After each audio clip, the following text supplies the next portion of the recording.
ஒரு விவசாயி அவர் தோட்டத்தில் விளைஞ்ச காய்கறியெல்லாம் வந்து ஒரு மாட்டு வண்டியில் எடுத்து கட்டிக்கிட்டு கிளம்பி போகும்போது ஒரு பள்ளத்தில் வந்து அந்த வண்டி வந்து ஒரு வீல் வந்து இறங்கிடுச்சு. அவருக்கு என்ன பண்ணுறதுன்னு தெரியல. பக்கத்தில் யாருன்னா உதவி கூப்பிடலாமான்னு பார்த்தாலும் யாரும் இல்லை. அவர் உடனே வந்து கடவுளே, அவரும் வந்து முயற்சி பண்ணவே இல்லை.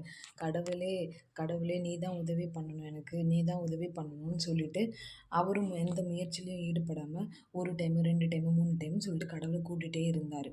அப்புறமேட்டு வண்டி வந்து மேலே ஒரு வீல் தூக்கியிருக்கு. அவர் முயற்சி பண்ணோனே, பரவாயில்லையே கடவுளே நம்மளுக்கு உதவி பண்ண வரவே இல்ல. அப்படி சொல்லிட்டு திரும்பி பார்க்கும்போது அவர் தான் வந்து இந்த வண்டிய வந்து தள்ளி விட்டுருக்காரு இவருக்கு. அப்புறம் மேலே விழுந்தோனே, கடவுளே எனக்கு உதவி பண்ணல. நீங்க எனக்கு உதவி பண்ணீங்களே அப்படின்னு சொல்லிட்டு அவர்கிட்ட கேட்குறாரு. அவர் சொல்றாரு, உன்னோட கைய வச்சு நீயே முயற்சி பண்ணலன்னா, கடவுள் வந்து உனக்கு எந்த உதவியும் பண்ண மாட்டாரு.